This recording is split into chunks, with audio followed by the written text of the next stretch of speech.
Hello दोस्तों, आप सभी का स्वागत है आपके अपने चैनल जॉब जॉय में। तो दोस्तों, जैसा कि आप सभी को पता है, आरपीएफ एसआई भर्ती 2024 के एग्ज़ाम यहां पे स्टार्ट हो चुके हैं। और दोस्तों 2 दिसंबर को इसकी एग्ज़ाम यहां पे स्टार्ट हो चुकी है। और दोस्तों आज की जो तीनों शिफ्ट का एग्ज़ाम पेपर यहां पे कंप्लीट हो चुका है। और दोस्तों एग्ज़ाम कंप्लीट होने के बाद में तीनों शिफ्ट का एग्ज़ाम रिव्यू भी हमारे पास में आ चुका है कि किस तरीके का लेवल यहां पे एग्ज़ाम का देखने को मिल रहा है, साथ ही कितने अटेंडेंस यहाँ पे कितनी रह रही है, और दोस्तों डिफ़िकल्टी लेवल एग्ज़ाम का क्या आ रहा है, और पेपर किस लेवल का यहाँ पे देखने को मिल रहा है, और एवरेज अटेम्प्ट क्या है कैंडिडेट्स के। तो दोस्तों पूरी जानकारी के लिए वीडियो को अंत तक ज़रूर देखें। और अगर इससे पहले आप हमारी चैनल पर पहली बार विजिट कर रहे हों तो सभी सरकारी भर्तियों की लेटेस्ट और ऑथेंटिक अपडेट्स पाने के लिए हमारे चैनल को ज़रूर सब्सक्राइब करें, साथ ही बेल आइकन को भी प्रेस कर लें जिससे आने वाली वीडियोज़ की नोटिफिकेशन आपको समय पर मिलती रहे। तो दोस्तों जैसा कि आप सभी को पता है, आरपीएफ एसआई भर्ती की एग्ज़ाम यहाँ पे स्टार्ट हो चुकी है। तो दोस्तों इसकी एग्ज़ाम डेट्स की बात कर लेते हैं। 2 दिसंबर को इसकी एग्ज़ाम स्टार्ट हुई है, और दोस्तों 3 दिसंबर को इसका एग्ज़ाम होने वाला है। फिर दोस्तों उसके बाद में यहाँ पे गैप लगने वाला है। फिर दोस्तों 9, 12 और 13 दिसंबर को इसका एग्ज़ाम यहाँ पे कंडक्ट करवाया जाएगा। तो दोस्तों टोटल 5 दिन एग्ज़ाम कंडक्ट होने वाला है, और दोस्तों 15 शिफ्ट में आपका एग्ज़ाम यहाँ पे होने वाला है। तो दोस्तों आज की 3 शिफ्ट यहाँ पे समाप्त हो चुकी हैं। अब उसमें हम पेपर के लेवल की यहाँ पे बात कर लेते हैं। तो दोस्तों आरपीएफ एसआई भर्ती 2024 का जो पेपर का लेवल है वो यहाँ पे एएलपी के लेवल से ही बिल्कुल मैच कर रहा है, क्योंकि दोस्तों पेपर बिल्कुल यहाँ पे इजी नहीं आ रहा है। मॉडरेट लेवल का यहाँ पे पेपर आपको देखने को मिल रहा है, क्योंकि दोस्तों कैंडिडेट के बताए हुए रिव्यू के अकॉर्डिंग यहाँ पे पेपर का लेवल बिल्कुल भी ईजी नहीं था। पेपर यहाँ पे मॉडरेट टू टफ की तरफ यहाँ पे शिफ्ट होता हुआ दिखाई दे रहा है। तो दोस्तों इसके आधार पर यदि हम एवरेज अटेम्प्ट की बात करें तो कैंडिडेट के द्वारा किए गए एवरेज अटेम्प्ट की यहां पे बात कर लेते हैं। तो दोस्तों ज्यादा से ज्यादा कैंडिडेट 90 तक यहां पे अटेम्प्ट कर पा रहे हैं, जिनकी तैयारी अच्छी खासी है, जिनकी कैलकुलेशन अच्छी खासी है, जिन्होंने अच्छे से प्रैक्टिस की है, तो वो कैंडिडेट भी यहां पे 90 तक ही अटेम्प्ट कर पा रहे हैं। और दोस्तों यहां पे 70 भी अटेम्प्ट देखने को मिला है, 60 भी देखने को मिला है, 65 भी अटेम्प्ट यहां पे देखने को मिला है। इसके अलावा 80, 85 ऐसे कुछ कैंडिडेट के अटेम्प्ट रहे हैं, और अभी तक 90 से ज्यादा अटेम्प्ट का केस यहां पे ज्यादातर कैंडिडेट ने यहां पे बताया नहीं है कि किसी कैंडिडेट ने 90 से ज्यादा यहां पे अटेम्प्ट किए हैं। तो दोस्तों अटेम्प्ट के बेसिस पे भी आप देख सकते हैं कि पेपर का लेवल यहां पे किस तरीके का आ रहा है। अब दोस्तों इसके बाद में बात कर लेते हैं यहां पे अटेंडेंस की। तो दोस्तों अटेंडेंस ही यहां पे 70% से ऊपर देखने को मिल रही है। पहले दिन में यहां पे 70% से ज्यादा कैंडिडेट एग्जाम में अपीयर हो रहे हैं।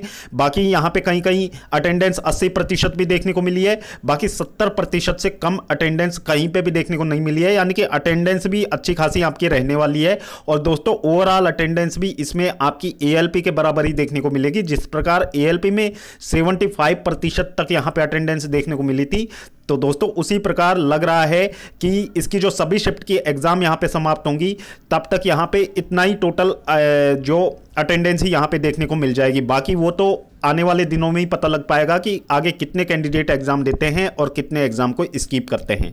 अब दोस्तों एग्जाम पैटर्न की बात कर लेते हैं और डिफिकल्टी लेवल की बात कर लेते हैं। तो दोस्तों आपके एग्जाम पैटर्न में मेनली 3 सब्जेक्ट होते हैं, आपके मैथ, रीजनिंग और दोस्तों जीके, जीएस और करंट अफेयर्स का पोर्शन रहता है आपका। तो दोस्तों मैथ्स का यहाँ पे वेटेज 35 नंबर का रहता है, फिर रीजनिंग का वेटेज यहाँ पे 35 नंबर का रहता है, फिर दोस्तों जीएस का यहाँ पे सबसे ज़्यादा वेटेज रहता है 50 नंबर का। अब दोस्तों सबसे पहले हम कैंडिडेट के द्वारा दिए हुए रिव्यू के अकॉर्डिंग यदि हम बात कर लेते हैं मैथ के पैटर्न की, तो दोस्तों मैथ का एग्जाम लेवल यहाँ पे अभी तक का जो एग्जाम लेवल देखने को मिला है, तो दोस्तों मैथ्स में यहाँ पे लेवल को काफ़ी खासा इंक्रीज किया हुआ है, क्योंकि दोस्तों मैथ्स में हर शिफ्ट में, तीनों शिफ्ट में से कम 5 से 6 क्वेश्चंस ऐसे थे जो लेंथी थे, टाइम टेकिंग थे और दोस्तों कैलकुलेटिव थे।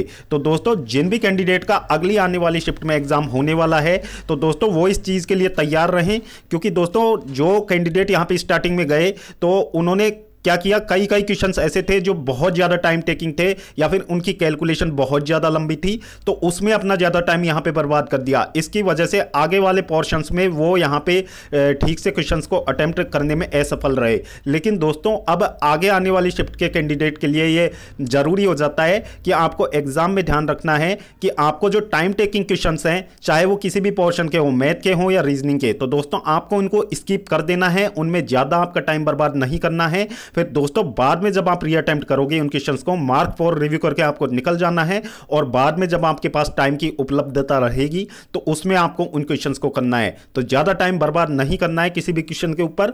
तो दोस्तों मैथ्स में पर शिफ्ट में यहाँ पे 5 से 6 क्वेश्चन ऐसे आपके देखने को मिल रहे हैं, क्वेश्चन बन जा रहे हैं, ऐसी दिक्कत नहीं है, लेकिन दोस्तों टाइम टेकिंग क्वेश्चन यहाँ पे टाइम को बर्बाद करते हैं। फिर इसके बाद में दोस्तों बात कर लेते हैं रीजनिंग का लेवल। तो दोस्तों रीजनिंग का लेवल हमने आपको एग्जाम से पहले ही बता दिया था कि टीसीएस आपका एग्जाम कंडक्ट करवा रहा है।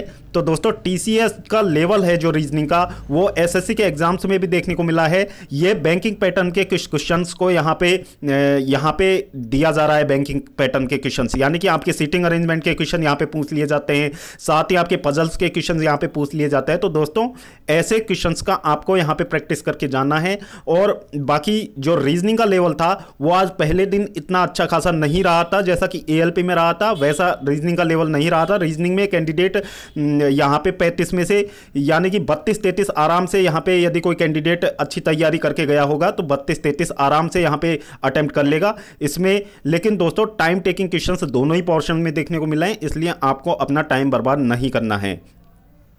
इसके बाद में दोस्तों बात कर लेते हैं जीके, जीएस और करंट अफेयर्स की। तो दोस्तों इसका सबसे अच्छा खासा रोल इस बार देखने को मिलेगा, क्योंकि दोस्तों 50 नंबर का आपका जीके, जीएस और करंट अफेयर्स यहां पे पूछा जा रहा है। तो दोस्तों स्टैटिक जीएस आपको अच्छे से देख के जानी है, जैसा कि हमने कहा था प्रीवियस ईयर क्वेश्चंस को आपको देख के जाना है।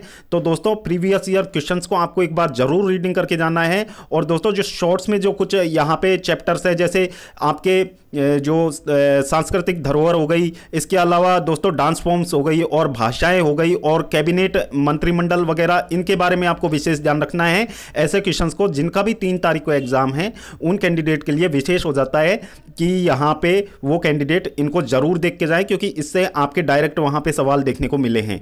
इसके बाद में दोस्तों बात कर लेते हैं जीएस की। तो जीएस का भी अच्छा खासा यहाँ पे क्वेश्चन पूछा गया था। तो दोस्तों जीएस में भी आपको कम से कम प्रीवियस ईयर क्वेश्चंस की तो आप जरूर एक बार रीडिंग लेके जाएं, तो उससे आपको काफी अच्छा खासा फायदा मिलने वाला है।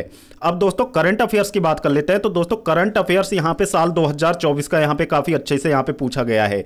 तो दोस्तों साल 2024 का करंट अफेयर्स यहाँ पे अभी तक पूछा गया है 2 तारीख की तीनों शिफ्ट में। लेकिन दोस्तों आगे आने वाली शिफ्ट के कैंडिडेट को यह ध्यान रखना है कि आपको 23 की अभी वहां पे करंट अफेयर्स देख को जाना है, क्योंकि दोस्तों एएलपी में 2023 तक का करंट अफेयर्स अच्छे खासे लेवल पे पूछा गया था।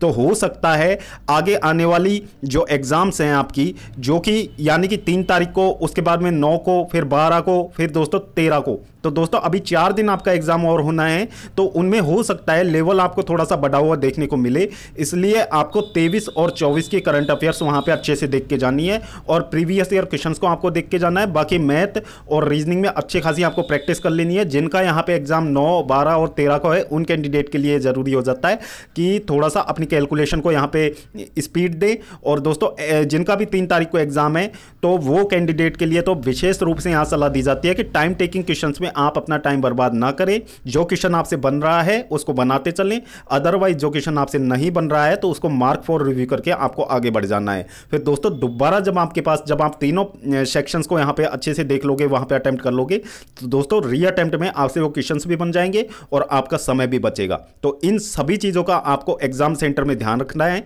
तो ये चीज़ें आपके लिए काफ़ी उपयोगी साबित होने वाली है आगे आने वाली शिफ्ट में। तो दोस्तों वीडियो देखने के लिए धन्यवाद। वीडियो में दी हुई जानकारी यदि आपको पसंद आई हो तो वीडियो को लाइक करें और अपने दोस्तों के साथ जरूर शेयर करें। और अगर इससे पहले आप हमारे चैनल पर पहली बार विजिट कर रहे हो तो सभी सरकारी भर्तियों की लेटेस्ट और ऑथेंटिक अपडेट्स पाने के लिए हमारे चैनल को जरूर सब्सक्राइब करें, साथ ही बेल आइकन को भी प्रेस करें, जिससे आने वाली वीडियोस की नोटिफिकेशन आपको समय पर मिलती रहे। तो दोस्तों इस वीडियो में फिलहाल इतना ही। जल्द मिलते हैं एक और नई सरकारी भर्ती की लेटेस्ट और ऑथेंटिक अपडेट के साथ। तब तक के लिए स्वस्थ रहें, तंदुरुस्त रहें और अपनी फ्यूचर एग्जाम्स की प्रिपरेशंस को जारी रखें।